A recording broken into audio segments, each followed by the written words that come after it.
I am like so excited to learn about your journey, Jonathan. You have me transfixed, like everything, like, just kind of looking at it from afar. So welcome. And here we are. We're going to talk Latinx transmedial culture.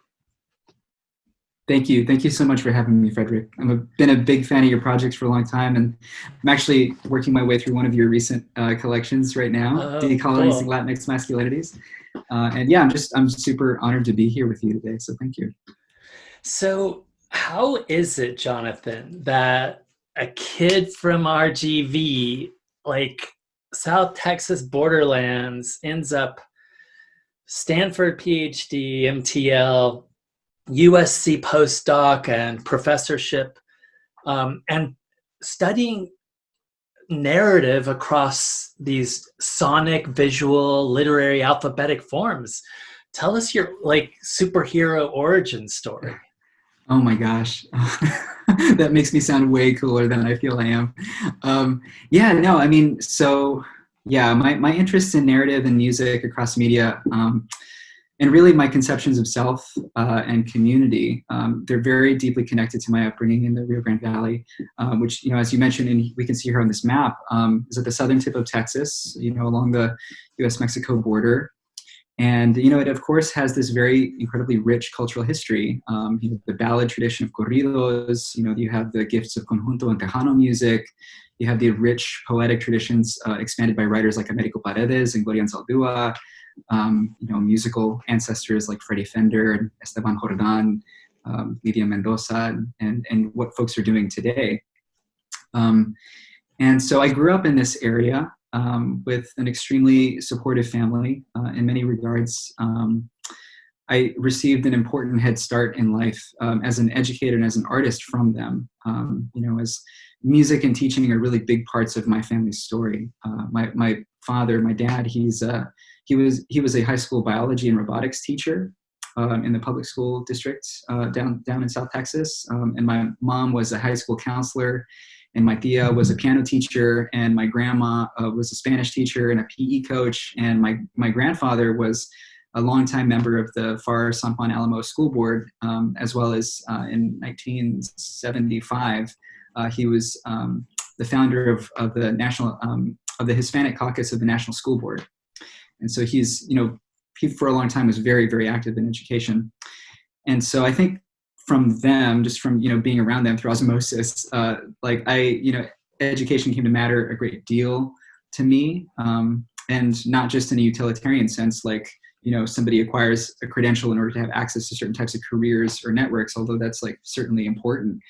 But also, like in a spiritual and communal sense, like to pass knowledge along to other students and to participate with students and with fellow community members in the construction of new knowledge, right? So that's always that's been something that's been exciting to me for a really long time. And then music came into the picture through my family also. My grandfather, who I mentioned earlier, he was an alto saxophone player, and he loved to sing. And everybody in the family played at least one instrument. My two older cousins, who are kind of functionally my older siblings, Robbie and Ruby, they were both really talented multi-instrumentalists. And were huge artistic and pop cultural influences on me, because everything they thought was cool, I thought was cool. So I remember Robbie, he was, he played trumpet, and he would, work these long shifts as a mariachi performer. But then he would come home and he would practice Chopin on the piano, because, my tia gave him the sheet music. And then at night, he was cranking up Metalica with me, listening to Ride the Lightning, and we're playing video games together. And then my older cousin Ruby, she was the section leader of her high school drumline. So I would go to practices with her, and seeing her in that space, this Tejana punk-loving older cousin in this traditionally masculinist and militant space, meant a lot to me. And the ensemble itself is very visceral and precise, and I just loved everything about it. And so I became really serious about studying music in middle school and high school. I started learning to compose, and I took up percussion and guitar and piano. And Eventually, I competed in some national competitions. I won a couple of them when I was 15 and 16, and I started kind of getting funneled by folks toward music school, and happily, embraced that because it was everything I wanted at the time. And so I attended the College of Music at the University of North Texas in Denton, which is, the largest school of music in the country, I believe. And it's also where my grandfather went to school on the GI Bill, like 50 years before me.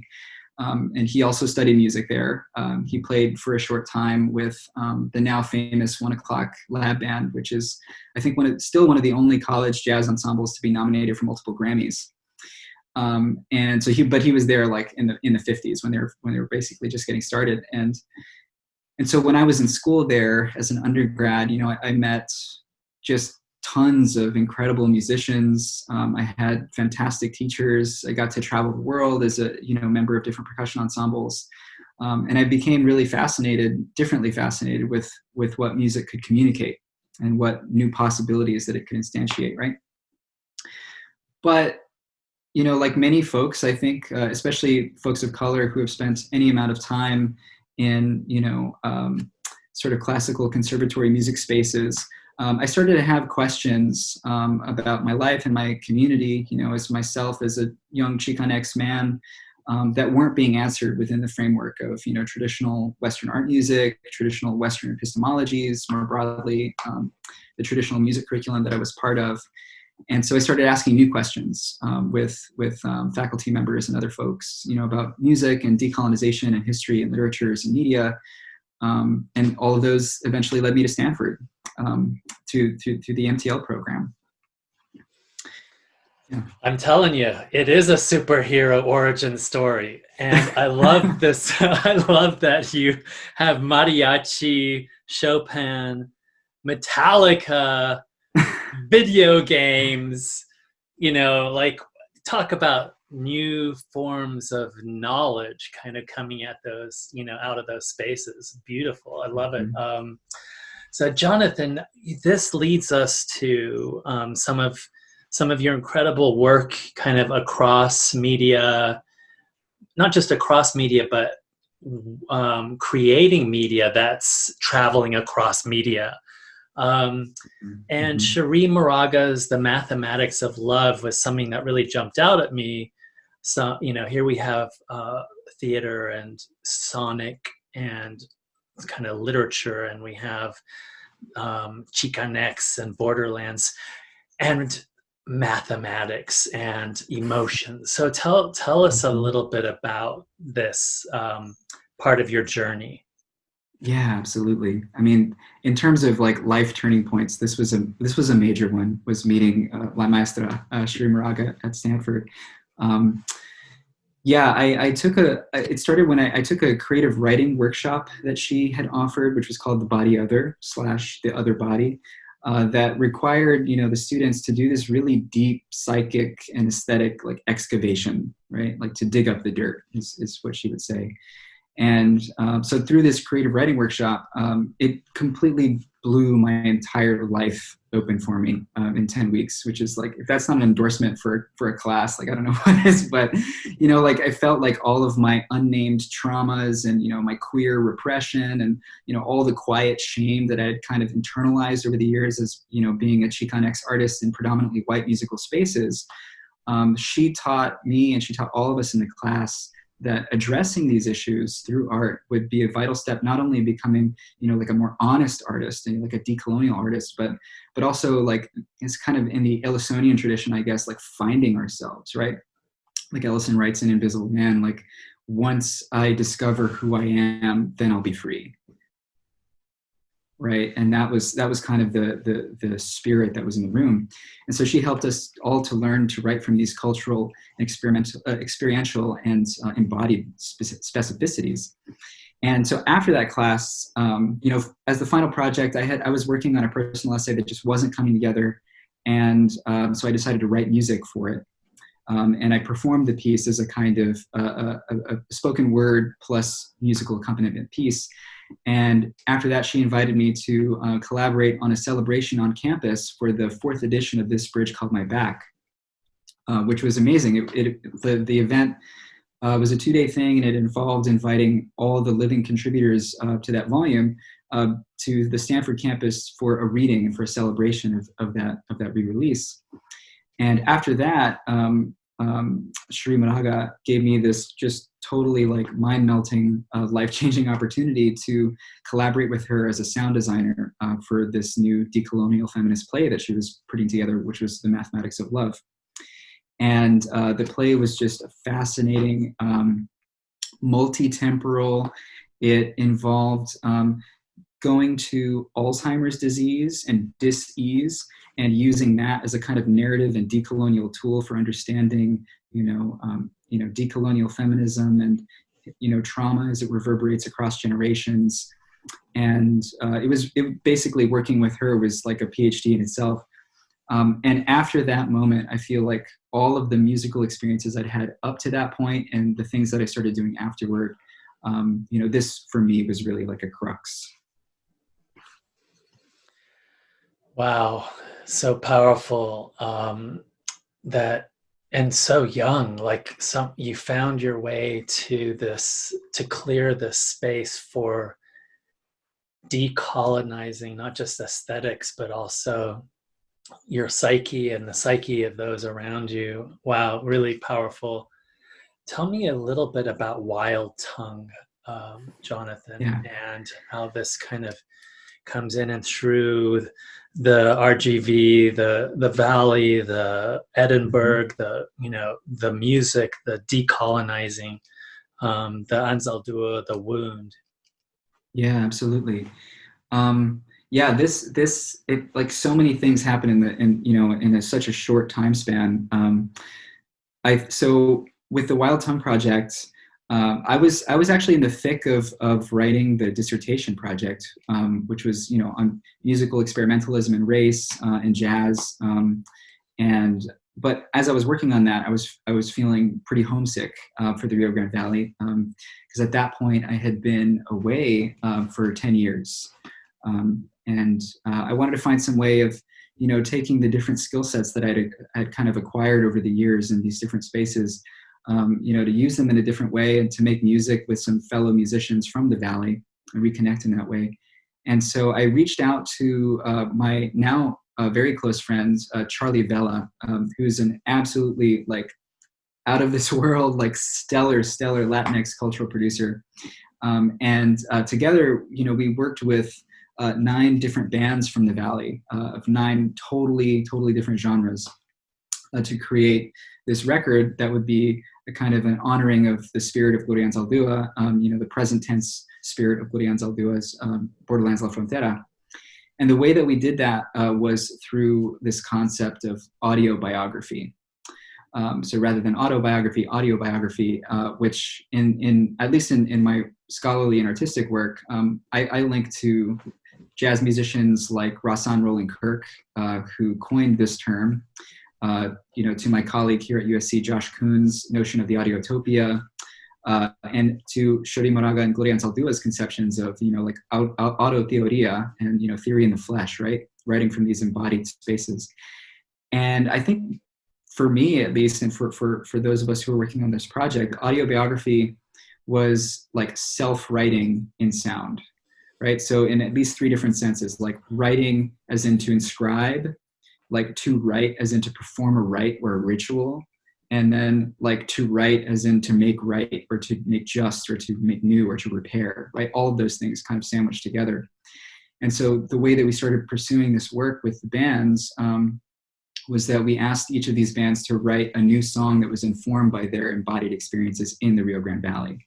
And so that was it. That was the whole prompt. And the range of genres that they, were writing in, was, again, it was really astonishing. There's the Metalica coming back, but there's like post-progressive metal in there. There's cumbia, there's hip hop, there's Texas country, there's dream pop, there's dark wave, lots of different things.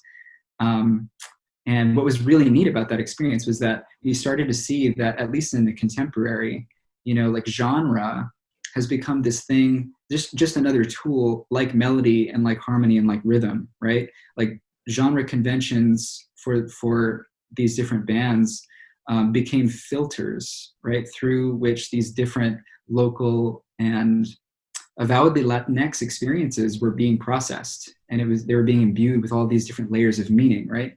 So what does it mean to write a song about, the paranoia or the fear, the uncertainty of being undocumented and feeling undocumented, and to do it in the context of a dark wave, like neo 80s synth song? What does it mean to write about leaving home and feeling homesick, again, as a Latinx musician, in the context of a Texas country song? Like the different ways that these genres code race and, code ethnicity, code nationality, I feel like we're very usefully in flux with a project like this. And we were just super excited with how it turned out. Yeah, it's interesting that yet again we see kind of the quote unquote margins when they're not really, but they have been forced to become such. The borderlands as a space of generation, of creation, that seems like it gets really stifled and straitjacketed in the kind of more mainstream spaces. Really remarkable that you not only kind of understand it theoretically, but you are it, and you also help kind of produce it and create for others. Tell me, I'm going to play a little bit of a couple of your pieces here, and maybe we can talk about them. Or do you want to preface these first? Sure. These are just two highlights from the album. I mean, every song is so radically different from every other. The first one is by a band called Dezora, and their song is Las Semillas. And it's wonderful. It's kind of got this like at the drive-in influence, the Mars Volta, other sort of Chicanx bands from El Paso. But it's distinctly RGV, and it's distinctly them. So that first one is Las Semillas. So let's listen to a little bit of this.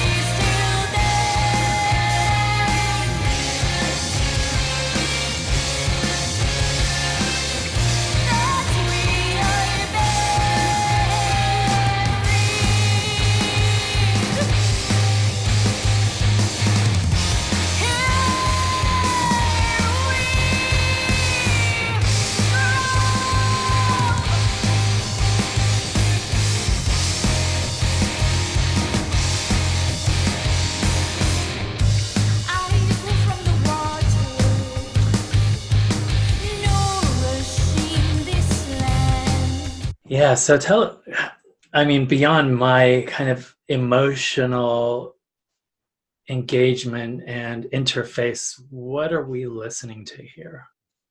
Yeah, I mean, it's such an interesting song. Like, rhythmically, it's really complex.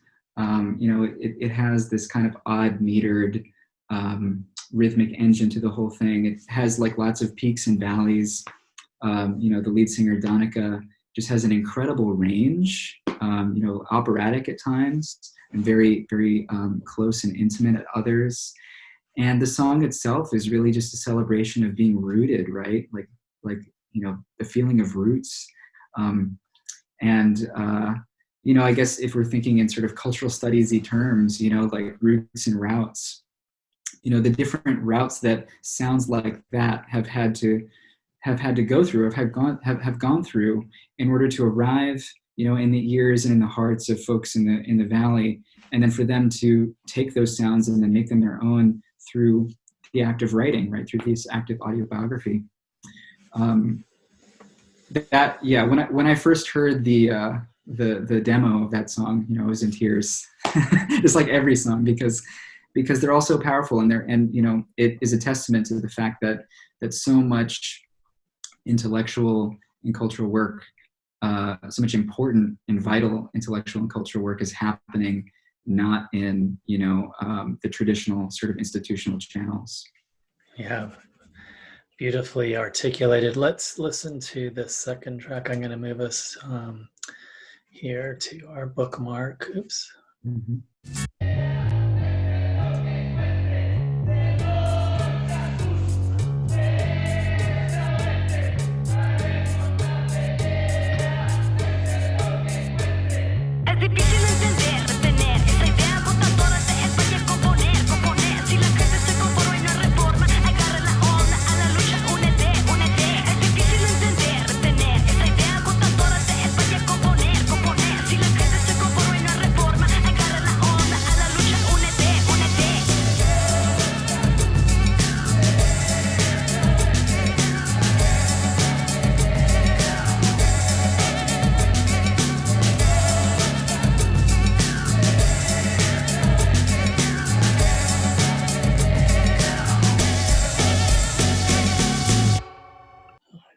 Man, I love that one.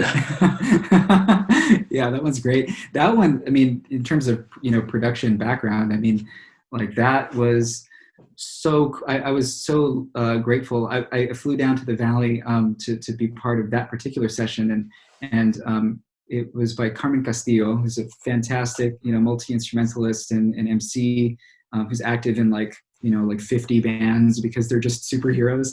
And yeah, and I think the image that we can see here is actually of Carmen writing the verse, for one of the verses for this particular song, which is a rallying cry for local artists and activists who have long been working to improve the lives of folks in the RGV. And yeah, and I remember when we first got to the studio, she had some ideas for the song, but they were all in her head, so there was nothing that had yet been created. And Charlie had worked with Carmen a number of times before, and so he knew like how she worked.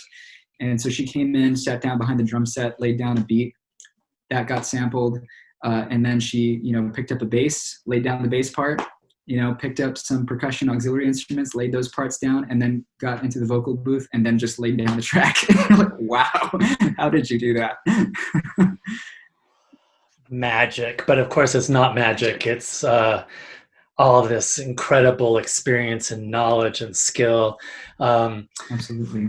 Future conjunto, speculative, mm-hmm. the space of audio utopia.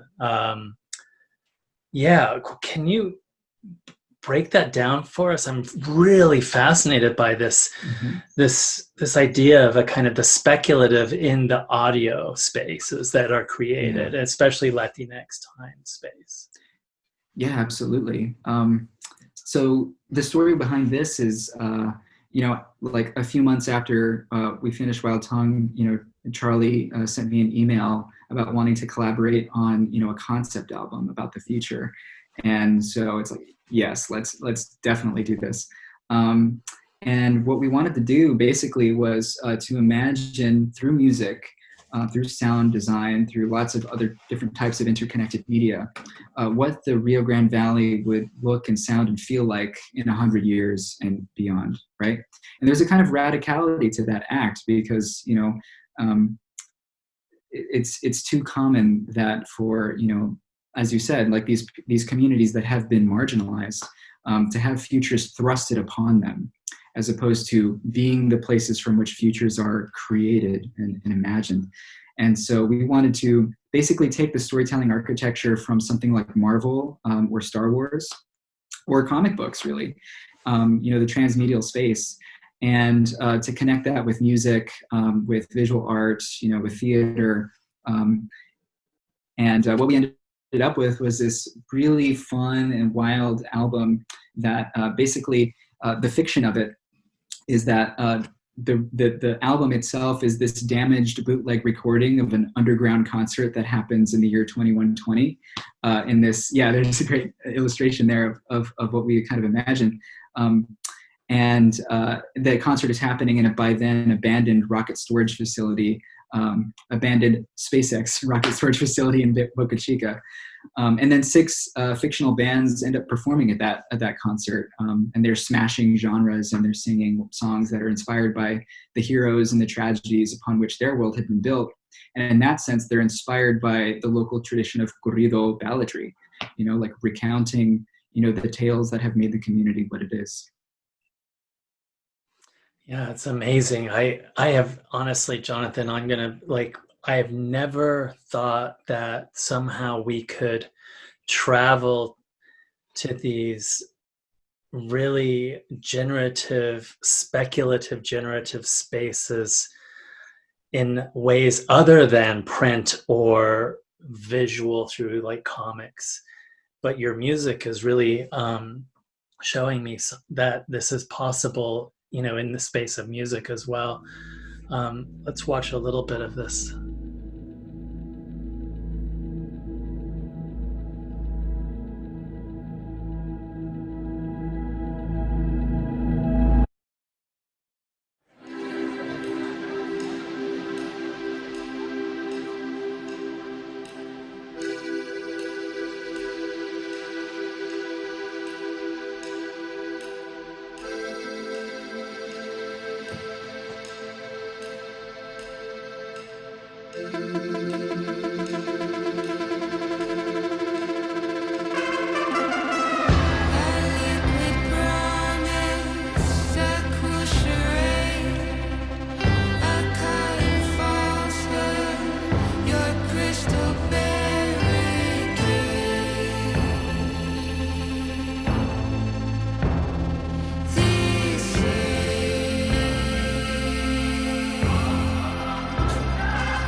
Jonathan, can you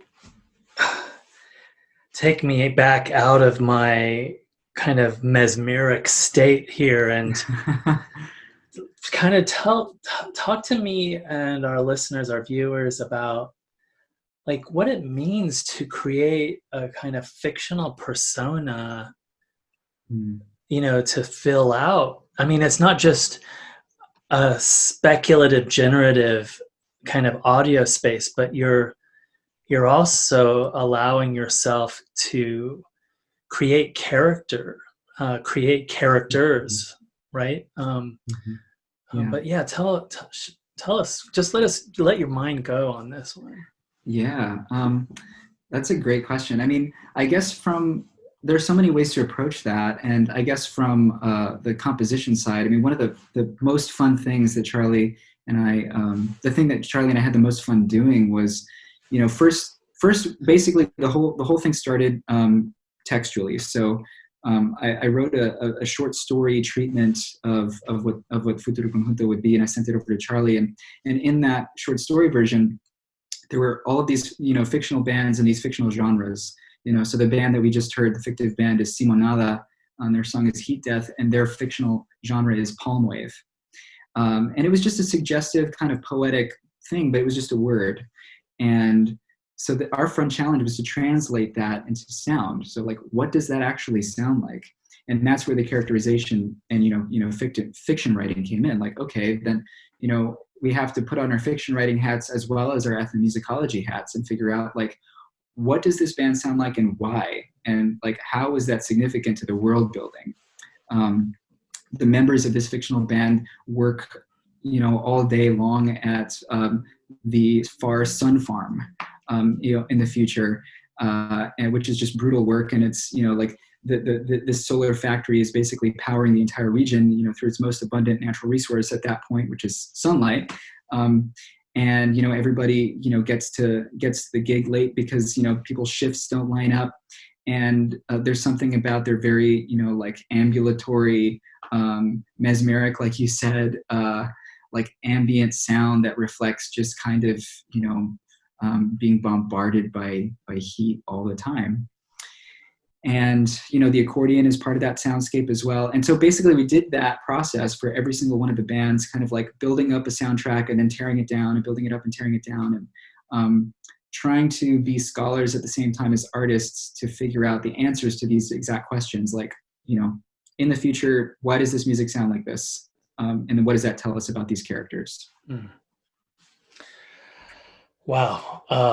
Amazing. I just finished, or it's about to go into production, a comic that I set into the future called Labyrinth's Born. And you and I are going to have to kind of talk after you've had a look at it, because, man, it would blow my mind if we did a little animated short and you kind of lay down some tracks for it. Amazing. This is cyber media. This is how we've come to know one another. You're co-editor on this incredible volume. And tell me about cyber media, especially coming from your perspective, your training, your knowledge and expertise. Absolutely. Yeah, so right, this new volume, Cyber Media, that I'm co-editing with some really brilliant media scholars, Carol Vernalis and Sami Kara and Holly Rogers. Broadly, it works to bring scientists and humanists and film directors together to discuss things that are very relevant to our contemporary experience, right? Information technologies, virtual reality, artificial intelligence, race and gender, as technologies, right? And as practices and behaviors, the way that these things shape contemporary experience and contemporary cultural production. So that's one axis of it. And another is to foster, new media and science literacies across different leaderships and disciplines, which is so important today, given the proliferation of misinformation, that spreads so wildly and virally. And so, as one of the co-editors, we were super amazed by your contribution with Laura Wagner on comics and cognitive science. And so I think that kind of research is really, at the cutting edge of what's possible now. Yeah, I really think you're right. I think if we're right on the cusp, and I think something like cyber media is the cusp for a new phase of a really dramatic shift in the phase of scholarship, and collaboration and machine learning and audiotopias and fiction and race and technology. Tell me about your book. I know it's something that's kind of, the roots, the anchor coming from the dissertation. I'm particularly excited to learn about how, bebop and post-World War II became spaces of sound, racialized sound for Mexican American, for Latinx, Asian American, and so on. Yeah, absolutely. This project, like in many ways, it's very, very intimate. In that, on one level, it's directly informed by my family, again, by my grandfather and his personal autobiography, because As I said, he was a saxophone player, and he played some jazz music as well as Tejana music. But he loved Charlie Parker, and he loved Charlie Parker as much as he did Chelo Silva. And I still remember, one of his favorite records was a record called the Afro-Cuban Jazz Suite, which features Charlie Parker along with Machito's ensemble, and it's exceptional. Everybody should go listen to it like right now. But yeah, this book project really allowed me to explore, a relational understanding of race and ethnicity through music. So relational, kind of building on the work of George Lipsitz and Natalia Molina and Josh Kuhn and my friend Long Lecac, who just released this really wonderful book that I highly recommend everybody check out, Giving Form to an Asian and Latinx America. But the central question of the project is, how, where, and why was this groundbreaking Black avant-garde music, why was it so important for differently marginalized and racialized listeners in the immediate aftermath of this global calamity, that was World War II, right? What did this music do for people?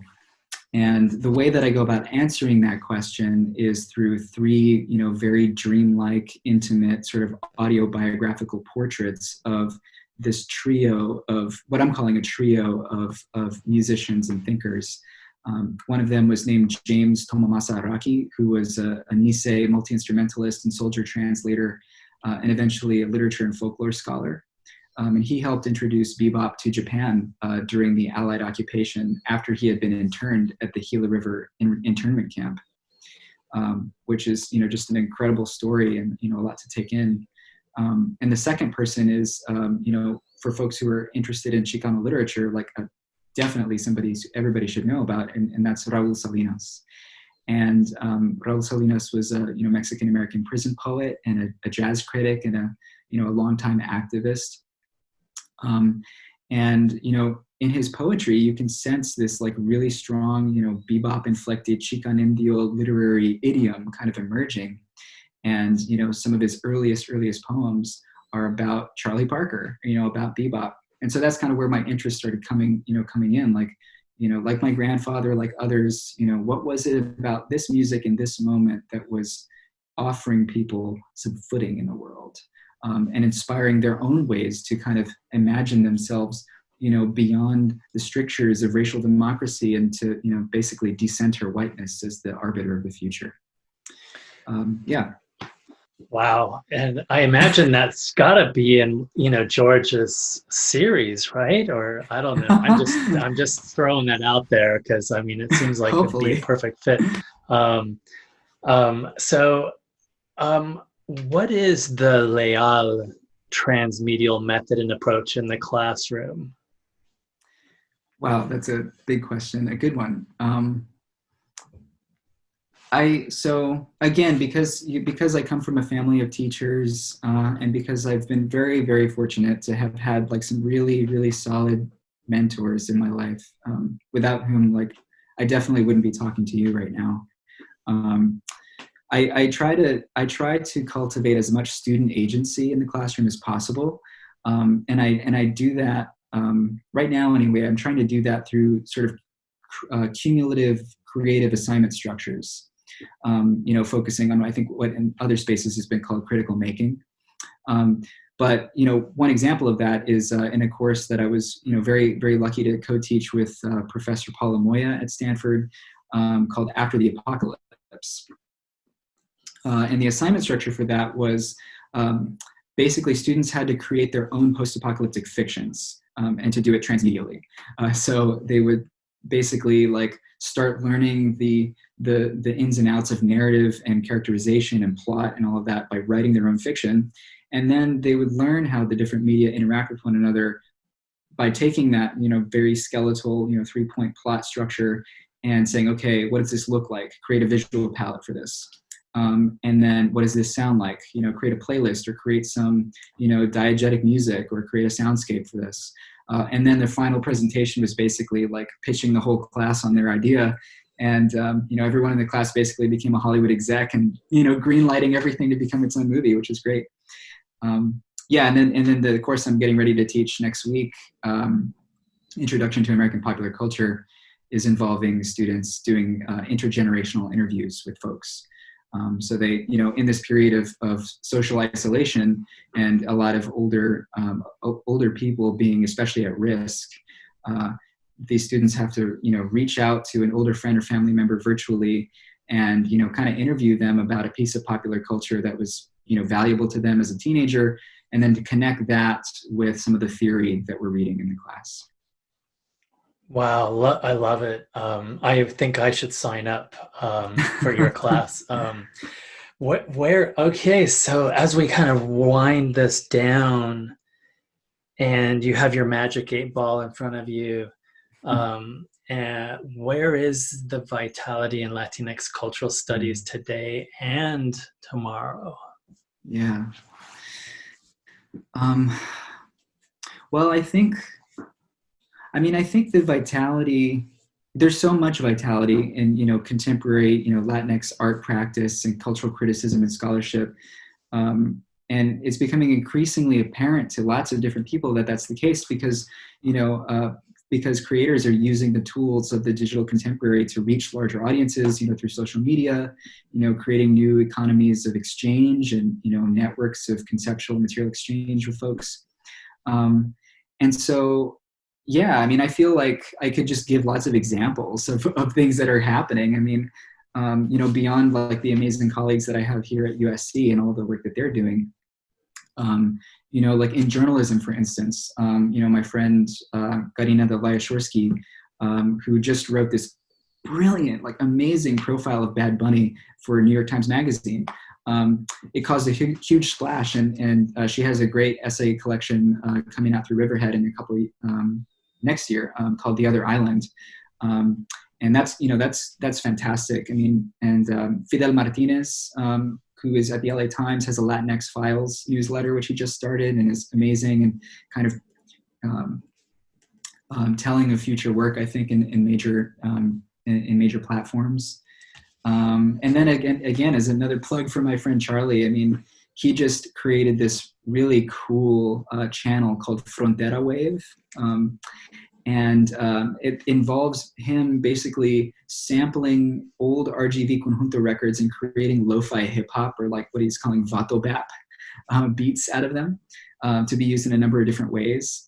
And I think what all of those examples add up to is, again, like this sense that, you know, as universities are changing and, you know, as more people are getting material out into the world digitally, and as more people are creating because they're hunkered down at home, you know, that there's this sense that intellectual work and Latinx cultural production, you know, happens in spaces beyond these normal, you know, traditional institutions. It's something that Latinx cultural producers have known for a very long time, because for a very long time they've been excluded from these institutions and they've had to develop these different techniques and networks. But now I think that, you know, there's some good things on the horizon. Wow, you have blown my brain, Jonathan Leal. Thank you for gifting us your time, your expertise, your passion, and your creative spirit. Thank you. Thank you so much.